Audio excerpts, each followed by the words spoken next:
السلام علیکم ناظرین، اللہم صلی علی سیدنا محمد وعلی آل محمد۔ علی علیہ السلام وہ ہیں جو نبی کریم صلی اللہ تعالیٰ علیہ وآلہ وسلم کی گود میں پلے، نبی کریم صلی اللہ تعالیٰ علیہ وآلہ وسلم کے ساتھ سوئے، نبی کریم صلی اللہ تعالیٰ علیہ وآلہ وسلم کے ساتھ اٹھے۔ جب پہلی وحی نازل ہوئی سب سے پہلے ایمان لانے والے علی، جب اعلان نبوت ہوا سب سے پہلے کھڑے ہونے والے علی، جب ہجرت کی رات آئی نبی کریم صلی اللہ تعالیٰ علیہ وآلہ وسلم کے بستر پر سونے والے علی، یہ تھا علی علیہ السلام کا بچپن، یہ تھا علی علیہ السلام کا ایمان۔ تو ویورز، آج کی محفل کسی عام انسان کے نام نہیں، آج کا یہ لمحہ کسی معمولی ولادت کی یاد نہیں۔ آج ہم اس عظیم ہستی کا ذکر کر رہے ہیں جس کا نام لیتے ہی عدل سر جھکا لیتا ہے، شجاعت بولنے لگتی ہے، علم راستہ دکھانے لگتا ہے، اور تقوی خود اپنی مثال بن جاتا ہے، جس کا نام علی علیہ السلام، جس کا لقب امیر المؤمنین علیہ السلام، اور جن کی پہچان صرف تاریخ نہیں بلکہ حق ہے۔ آج ہم مناتے ہیں جشن ظہور مولا علی علیہ السلام، لیکن ذرا رکیے، یہ جشن تالیاں بجانے کا نہیں، یہ جشن سوچ بدلنے کا ہے۔ مکہ وہ رات جو عام نہیں تھی، وہ کوئی عام رات نہیں تھی، مکہ کی گلیاں تو وہی تھیں، کعبہ اپنی جگہ پر قائم تھا، لوگ بھی روز کی طرح آ جا رہے تھے، لیکن فضاؤں میں ایک عجیب سی خاموشی تھی، جیسے زمین کو خبر ہو کہ آج کچھ ایسا ہونے والا ہے جو دوبارہ کبھی نہیں ہوگا۔ کعبہ، اللہ کا گھر، صدیوں سے کھڑا خاموش گواہ، اور آج اسی گھر کے سائے میں ایک ماں درائے زر میں، درد زر میں مبتلا ہے، بی بی فاطمہ بنت اسد علیہما السلام، ایک ماں، ایک مومنہ۔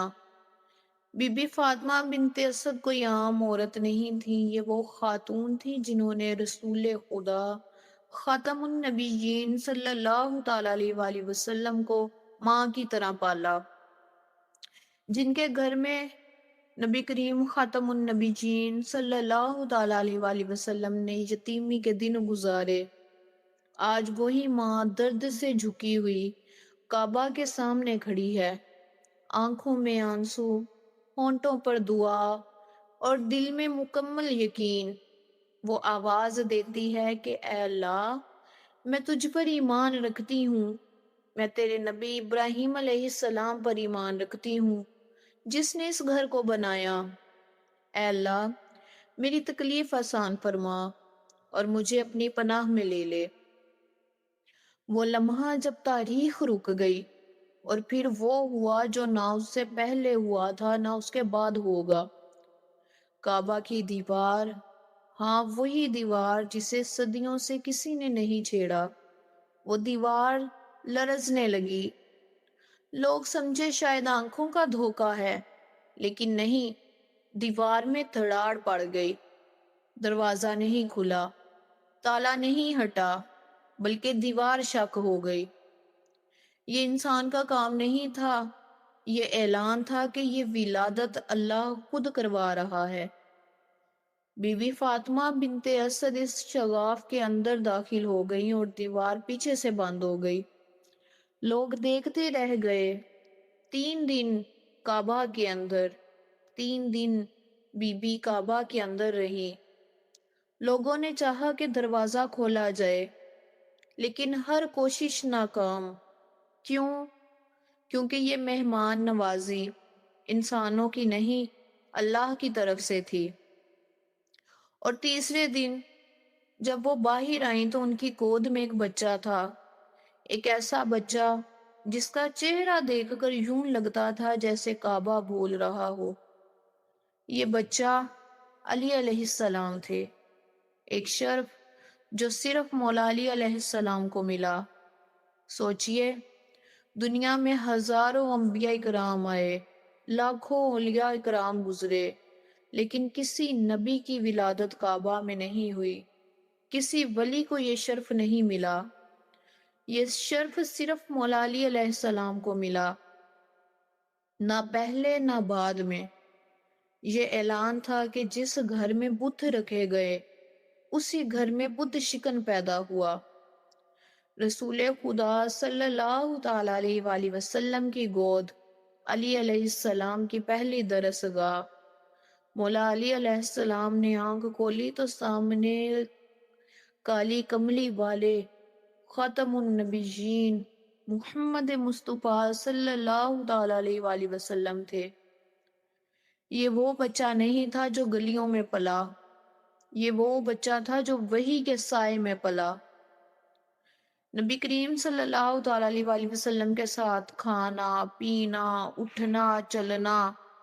علی علیہ السلام خود فرماتے کہ میں نبی کریم صلی اللہ تعالی علیہ وآلہ وسلم کے پیچھے ایسے چلتا تھا جیسے بچہ ماں کے پیچھے چلتا ہے۔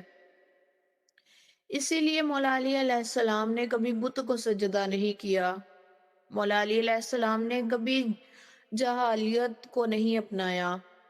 جب وحی آئی تو مولا علی علیہ السلام کہاں تھے؟ جب غار ہیرا میں پہلی وحی نازل ہوئی، محمد مصطفیٰ صلی اللہ تعالی علیہ وآلہ وسلم گھر آئے، دل پر وحی کا بوجھ، آنکھوں میں سچائی، اور سب سے پہلے جس نے بغیر سوال ایمان قبول کیا وہ بچہ تھا علی علیہ السلام۔ نہ عمر دیکھی نہ دنیا دیکھی بلکہ حق پہچان لیا۔ جب قتل کا منصوبہ بنا نعوذ باللہ، جب تلواریں اکٹھی ہوئیں، جب ہر قبیلے کا نوجوان ایک وار کے لیے تیار تھا، اسی رات نبی کریم خاتم النبیین صلی اللہ تعالی علیہ وآلہ وسلم نے فرمایا کہ علی تم میرے بستر پر سو جاؤ، اور علی علیہ السلام بغیر کسی سوال موت کے بستر پر لیٹ گئے۔ یہ شجاعت نہیں تھی، یہ ایمان تھا۔ غدیر 1,00,000 گواہ اور پھر غدیر خم 1,00,000 سے زائد لوگ، دھوپ، خاموشی، اور نبی کریم صلی اللہ تعالی علیہ وآلہ وسلم نے ہاتھ بلند کیا اور فرمایا من کنت مولا فہذا علی مولا۔ یہ صرف جملہ نہیں تھا، یہ راستہ تھا، یہ معیار تھا، اور اللہ سے دعا کی کہ اللہ جو علی علیہ السلام سے محبت کرے تو اس سے محبت فرما، جو علی علیہ السلام سے دشمنی کرے تو اس سے دشمنی فرما۔ خیبر جہاں طاقت نہیں حق بولا۔ اب ذرا منظر بدلیے، یہ مکہ نہیں مدینہ بھی نہیں، یہ ہے خیبر، یہودی قلعوں کی سرزمین، اونچی فصلیں، لوہے کے دروازے، اور اندر وہ غرور جو طاقت کے ساتھ آتا ہے۔ خیبر صرف ایک جنگ نہیں تھی، خیبر ایک پیغام تھا۔ مسلمان کئی دن سے محاصرہ کیے ہوئے تھے، لیکن قلعے ختم نہیں ہو رہے تھے، قلعہ فتح ہی نہیں ہو رہا تھا۔ ہر دن سورج نکلتا اور بغیر فتح کے غروب ہو جاتا۔ لوگوں کے دلوں میں سوال پیدا ہونے لگا کہ یہ قلعہ واقعی ناقابل تسخیر ہے۔ نبی کریم صلی اللہ تعالی علیہ وآلہ وسلم کا اعلان ہوا کہ ایک رات خاموشی تھی، لشکر سو رہا تھا۔ رسول خدا صلی اللہ تعالی علیہ وآلہ وسلم نے فرمایا میں علم کل اس کے ہاتھ میں دوں گا جو اللہ اور اس کے رسول سے محبت کرتا ہے، اور اللہ اور اس کا رسول اس سے محبت کرتے ہیں۔ یہ سن کر ہر آنکھ جاگ گئی، ہر دل میں ایک خواہش تھی کہ کاش وہ میرا ہاتھ ہو۔ وہ صبح جو علی علیہ السلام کے نام تھی، صبح ہوئی، نبی کریم خاتم النبیین صلی اللہ تعالی علیہ وآلہ وسلم نے پوچھا کہ علی کہاں ہے؟ علی کہاں ہیں؟ لوگوں نے کہا کہ یا رسول اللہ صلی اللہ تعالی علیہ وآلہ وسلم ان کی آنکھوں میں شدید درد ہے، وہ خیمے میں ہیں۔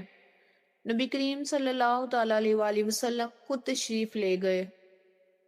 مولا علی علیہ السلام کی آنکھوں پر لعاب لگایا، اور تاریخ کہتی ہے کہ وہ درد یوں ختم ہوا جیسے کبھی تھا ہی نہیں۔ پھر علم دیا گیا مولا علی علیہ السلام کے ہاتھ میں۔ یہ محض جھنڈا نہیں تھا، یہ حق کی ذمہ داری تھی۔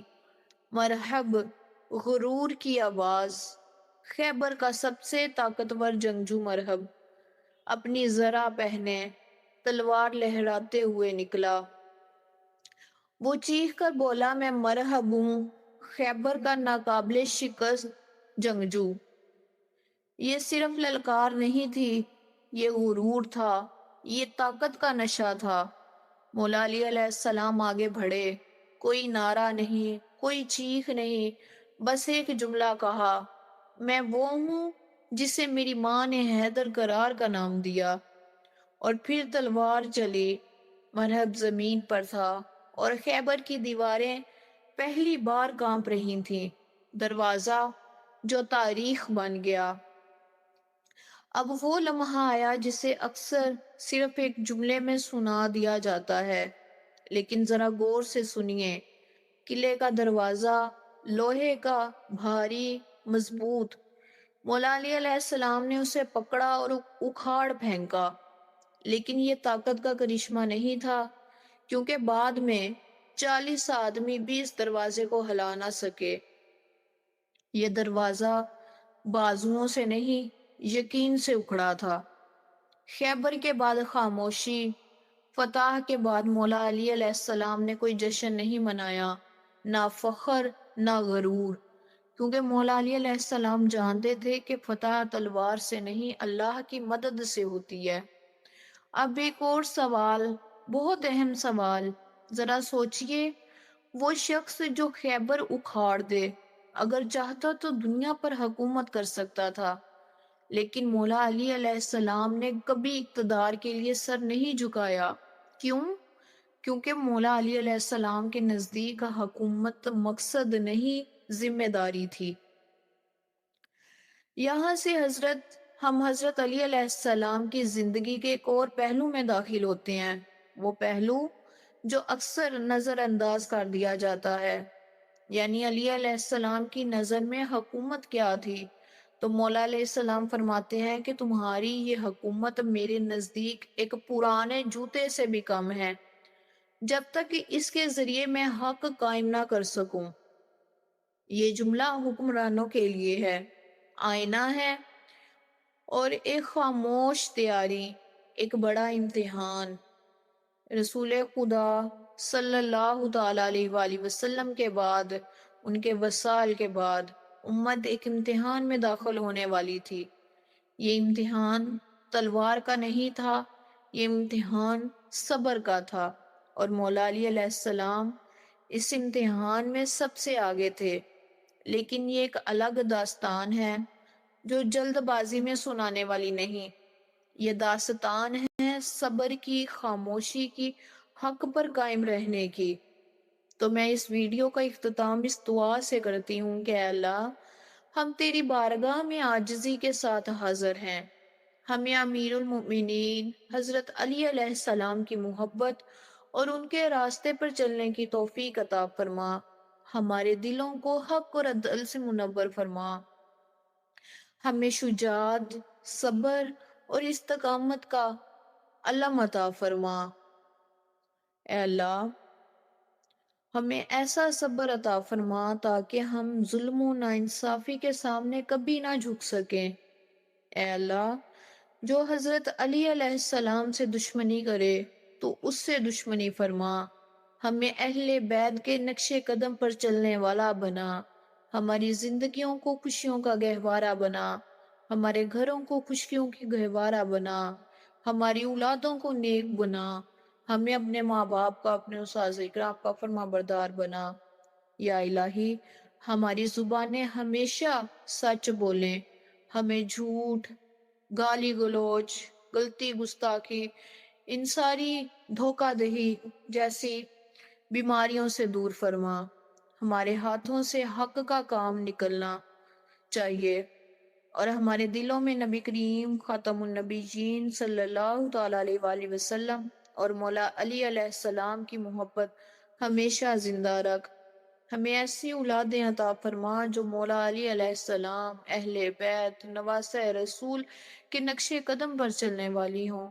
الہی ہماری اس چھوٹی سی کاوش کو اپنی بارگاہ الہی میں قبول و منظور فرما۔ ہمیں ایسی زندگی عطا فرما جو ہمیں قیامت کے دن تیرے سامنے شرمندہ نہ کرے۔ یا رب العالمین ہمیں اہل بیت کی محبت اور ولایت کے حقیقی معنی سمجھنے والا بنا۔ الہی ہمیں حاسدوں کے حسد سے، شیطان کے شر سے، برائی کرنے والوں کے برائیوں سے، جادو کرنے والوں کی جادو سے ہماری حفاظت فرما۔ اور اللہ ہمیں اپنا اور اپنے پیارے حبیب کے گھر کا مہمان بنا۔ ہمیں نواسہ رسول کے گھروں کا مہمان بنا۔ ہمیں اپنی زندگی میں، دنیا میں یہ جنت دیکھنی نصیب فرما۔ ہمیں اور ہماری اولادوں کو اور ہماری آنے والی نسلوں کو نیک بنا، اور ہمارے ایمان کو مضبوط اور ہمارے اعمال کو قبول فرما۔ آمین ثم آمین۔ تو ویورز، اس سال ہمارے لیے دو خوشیاں ہیں۔ ایک خوشی جو سال کے شروع میں مولا علی علیہ السلام کا جشن آ گیا ہے، اور اس سال کے اختتام میں دسمبر میں دوبارہ سے ہمیں جشن دیکھنا نصیب ہوگا۔ تو سال 2026 ہمارے لیے خوشیوں کا گہوارہ ہے۔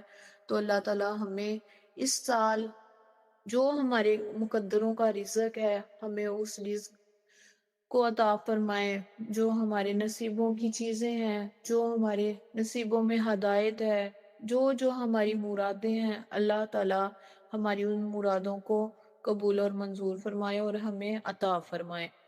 تو ناظرین، میری اس ویڈیو کو زیادہ سے زیادہ شیئر کریں، لائک کریں، سبسکرائب کریں اور اپنوں کے ساتھ شیئر کریں، تاکہ یہ میرا چینل آپ لوگوں کی سپورٹ کا محتاج ہے۔ اللہ حافظ۔